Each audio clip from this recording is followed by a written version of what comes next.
What's up everyone, my name is Gary Blackwood, welcome back to the vlog. I'm here at Gatwick Airport. I have finally found a quiet little place in Gatwick Airport where I can do my intro because I am heading to Vegas. I'm absolutely buzzing for this summer. I'm going to be playing tournaments all summer, a bit of cash games, making content along the way. It's going to be fantastic.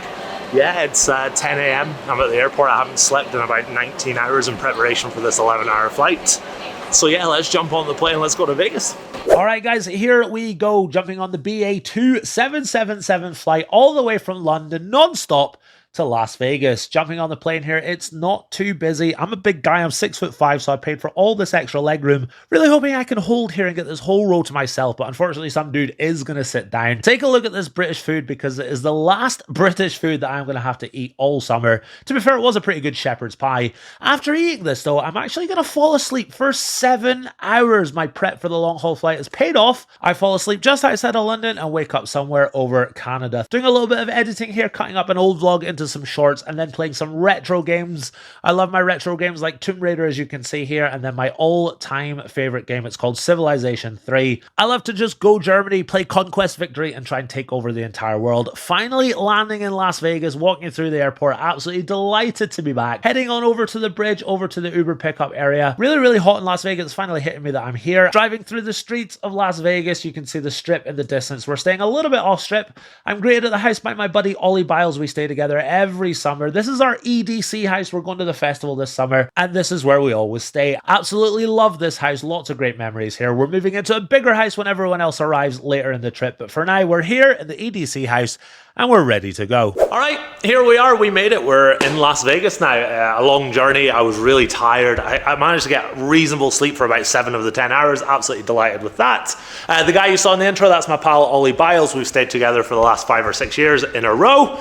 And one of us is going to win a bracelet this year. So we're here for EDC. I don't know if I've mentioned that yet, but EDC is a music festival. We come every year. It's a lot of fun. It's 3 days straight of just having a good time.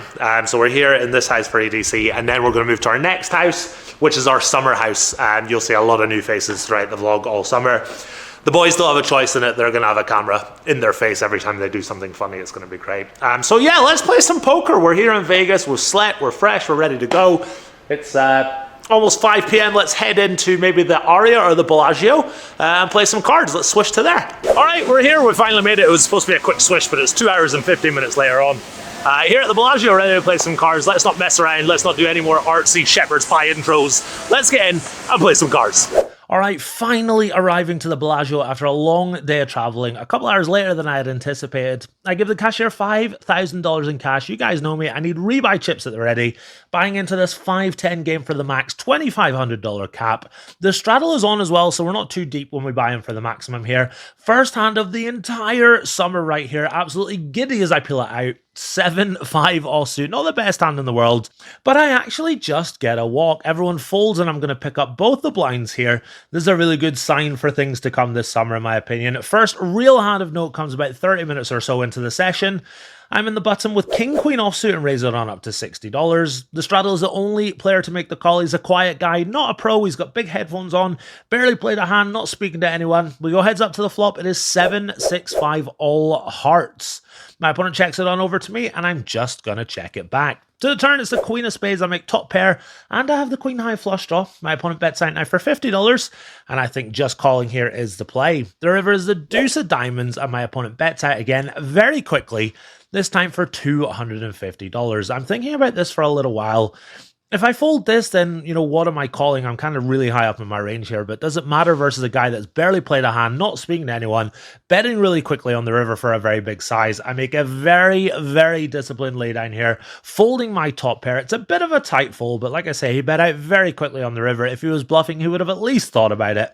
Moving on to the next hand, I'm in the big blind with 10-9 offsuit. The button is limped in for $20. The small blind calls, I call for the extra 10, and the straddle checks. As the straddle checks his hand, I'm chatting to a friend of mine behind me, and I say to him, let me just flop the nuts here. Just before it comes down, Queen Jack 8. How spooky is this? We check it on over to the button, and he takes a stab for $40. I bust out my first check raise of the trip. I make it $160 to go. Action is back on the button, and he makes the call. The turn is the Jack of clubs, and I decide to keep betting here. I bet out for $300. Unfortunately, this is going to scare him away. He just lets his hand go. Very strange for me to say, let's just flop the nuts here, and then actually do it. Let's see if I can do that a few more times before the summer's over. We got a really fun table here, some corny poker jokes being thrown around. Absolutely love this one. Blackjack. You guys are in for a long summer of these types of jokes making it in for the vlog. I am absolutely here for it. Right, next up, I'm in the small blind with ace-8 of diamonds. 3-blind game here, so I raise it on up to $60. The big blind is going to make the call, and the straddle calls as well. We go 3 ways to the flop. It is 10-8 deuce with 2 clubs. I decide to check my hand. The big blind checks as well, and the straddle is going to take a stab here for $100. My hand is definitely too strong to fold just yet. I go ahead and make the call. The big blind gets out of the way, and we see the king of diamonds roll off on the turn. I, of course, check it on over to my opponent again, and he bets out again, this time for $260. This is a really interesting spot here. I've got a lot of 8x that block his bluffs. Hands like Queen 8 and Jack 8 and 9 8, they all block his straight draws, but ace 8 feels like a really nice hand that unblocks all the bluffs. So I decide to make the call again, maybe a little ambitious here. To the river we go. It's the 9 of diamonds. Really don't love that because a lot of his bluffs have just improved either to a pair of 9s or a straight. I have to check it on over to my opponent. Of course, he goes deep into the tank. Is he going to check back some weird hand that I beat? He does check it back. I turn over my 8, and he shows me king deuce of clubs. Makes a lot of sense there. Maybe we should just go ahead and fold the turn, but I think it's okay to peel there. Like I say, we unblock all the bluffs. Our game is a must-move game, and I am finally on the move, leaving this table and heading to a table on the edge of the room. My old table wasn't too bad. This one looks pretty tough, but we'll see how it goes. They're still straddling, which is always a good thing. There's nothing worse than moving away from a table and then playing a much smaller game. First hand of note at the new table comes 30 minutes into the session. I'm in the big blind with ace-6 offsuit. It folds all the way around to me, and I raise it on up to $60. The straddle makes the call. We go heads up to the flop. It is 9-6 deuce with 2 diamonds. I check it on over to my opponent. He throws out a bet of $100, and again with second pair, I'm just check calling. To the turn, it's an offsuit 6, absolute bang for me. I check it on over to my opponent, willing him to bet, but unfortunately he just checks it on back. The river's a relatively clean offsuit 7. Some straight draws get there, but some of his straight draws have also made a pair as well, so I decide to bet out here instead of going for the check raise.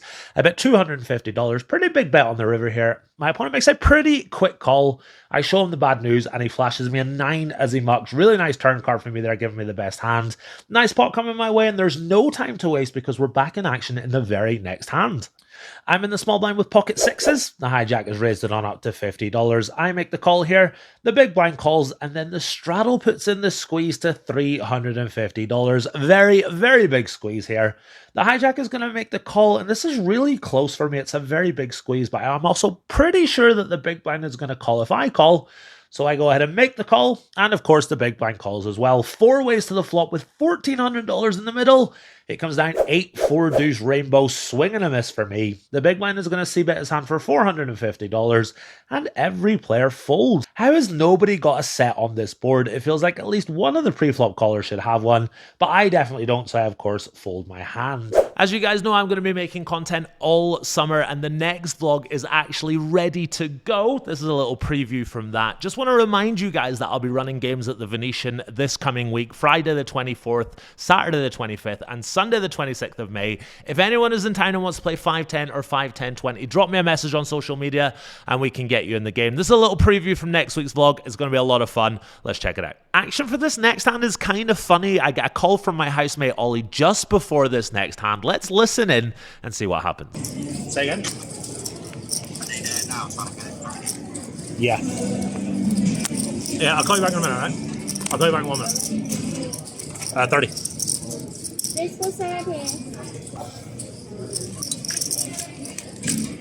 Is that a tell if I'm on the phone and I hang up and say I'll call you back in a minute? Yeah. Is that a tell? A little suspicious. Next up, I'm in the big blind with King Jack offsuit. There's a round of $40 straddles going on here. It folds all the way around to me again, and I raise it on up to $130. The straddle gets out the way, but the double straddle is going to put in the re-raise. He makes it $370 to go. We're like 2.7k effective here, so I guess my strategy is to call and just play bingo. What I mean by that is I'm going to call, and if I flop something, then I'm going to continue, and if I miss, I'm just going to let it go. The flop comes down 9-4-3 rainbow. Swing and a miss for my bingo strategy, and when the bet comes in for $280, I of course just have to let it go. Bit of an up and down night so far. Can't seem to get much momentum going, but I feel like I'm playing okay, which is, kind of all that matters. Maybe time to stand up, step away from the table, and refresh my mind. All right, little mid-session update from the sportsbook in the Bellagio. It's absolutely beautiful here. Down about $500 or so, nothing crazy. I mean, the $20 straddle's been on all night, and we did a couple of rounds of $40 straddles as well. Having a lot of fun. The game is not amazing, as I say. But yeah, having a lot of fun. We'll grind out for another couple of hours and see what happens. All right, back in my seat now, and I decide to double straddle to come back into the game. I tell the guy to my left as I do so that I'm feeling lucky for this hand. I look down at 4-3 of diamonds as I see it fold all the way around to the single straddle who is going to limp in, and I of course check with my 4 high. Heads up, we go to the flop. It is 6-5-3 2 clubs. Pretty good start for my 4 high here. The straddle is going to bet out for $40, and I of course make the call. The turn is the deuce of clubs. I get there with my straight, but the flush does complete. Not too worried about that though when my opponent checks it on over to me. I'm going to bet out here for $120. My opponent thinks for a few seconds and then makes the call. The river's a very clean king of hearts. Nothing changes there. And when he checks again, I'm going to bet again, this time for $320, sizing up, trying to get max value here. And I'm going to get that max value. My opponent makes a relatively quick call. He can't beat my straight. And that is going to undo the damage of the King Jack offsuit bingo from the last hand. Can we now finally kick on and win some money? Next up, I'm on the button with King Queen offsuit. I raise it on up to $50. The small blind is a non-pro who started the game playing very snugly, but after each Jameson on the rocks that he's thrown back, he seems to get a little looser and a little looser. He makes it $150 to go from the small blind, and as I call, I say snap call. We go heads up to the flop. It is Jack 10-8 rainbow. Pretty good start for me here. I've got 2 overs and an open-ended straight draw. My opponent bets out for $100, and again, I say snap call. The turn is the 6 of diamonds, and he sizes up now to $300. He actually turns to me and says, no snap call this time? I tell him I got to think about it, but of course I've got nothing to think about. I just make the call. The river is a meaningless deuce. Nothing changes at all. Swing and a miss for me, and he bets out for $500. I say snap fold as I show him my cards, and he's kind enough to show me his. He's got 9-4 of hearts. Are you serious? Really nicely played hand by him. I thought about shoving the turn, but he's the kind of guy who's going to just bet call it off with ace queen here, so I took the lower variance route and just called. Imagine I jammed the turn though. He probably would have called it off with his 9 high, and my king high would have won. Hey, what can you do though? No time to lick my wounds though, because we're back in action in the very next hand. I've got 5-4 of diamonds in the cutoff. The guy to my right throws out $30, and I look at that and assume that he's raised because there's no straddle in this hand. So I announce raise and throw out a black chip, which is worth $100. It turns out the guy to my right was limping for 20, and the third chip that I saw was the one that was protecting his cards. This is a really big isolate by me in hindsight. I thought it was 3-betting, but I've just isolated to 5 big blinds, which is way too big. And what's worse, the small blind is now going to put in the re-raise, but when he does, he only makes it $250 to go. This is a really small 3-bet, an excellent price for my 5 high. So when it folds back round to me, I of course make the call. We go heads up to the flop, 3 of diamonds in the window, followed by 2 4s. What a beautiful flop for me here, flopping 3 of a kind. The small blind is going to c-bet for $200, and I of course make the call. The turn is the 3 of clubs, giving me a full house.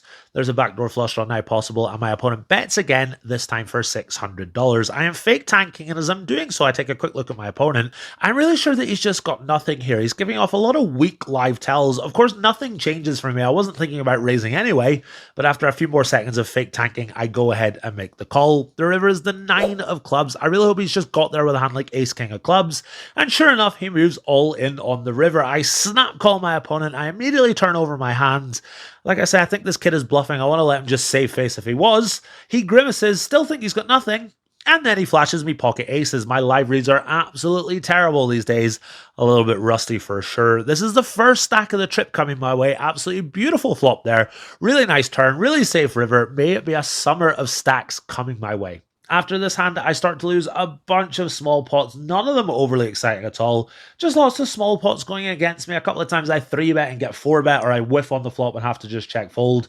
Really hoping this is all going to change though when I pick up pocket sevens a little while later. I raise it on up to $50 under the gun. The player next to act makes the call, and then the player next to act puts in the re-raise to $200. He's the kid who had aces a few minutes ago. Action back on me, getting a really good price with my pocket sevens. I of course make the call. Very surprised to see Mr. Jameson just fold his hand here. We're going heads up to the flop. It is 6-3 deuce rainbow. The guys at the table make a joke that the 5-4 suited would have been really good on this board as well. Pocket sevens doing not too badly as well, and when the c-bet comes in, it's only for $100. Really small size here.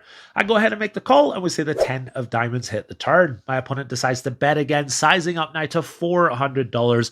I really don't love it, but something about that really small flop bet just kind of throws me off here. I think I've got the best hand often enough, so I go ahead and make the call. The river is the deuce of diamonds. Backdoor flush gets there. Really don't love this now. I think I'm just check folding. When I check to my opponent though, he waves the white flag. He bows his head and just checks it on back. My pocket sevens are good, dragging in another nice pot, kind of undoing the damage of the, the bleed that you guys haven't seen over the last 30 minutes or so. After this hand though, I decide enough is enough. It's been a long day and I am ready for my bed. I rack up and wander over to the cashier, booking a win of $1,195 for our first session of the trip. Alright guys, we are done. A very nice opening day. I won $1,200. Very weird night tonight. It was very tame for the first few hours. Lots of interesting spots, but small pots. And then we played many bigger pots towards the end of the night. Action got a little better. More people put money in the pot and stuff like that. Really happy to book a win on the first day. Going home to my bed, I'm absolutely exhausted.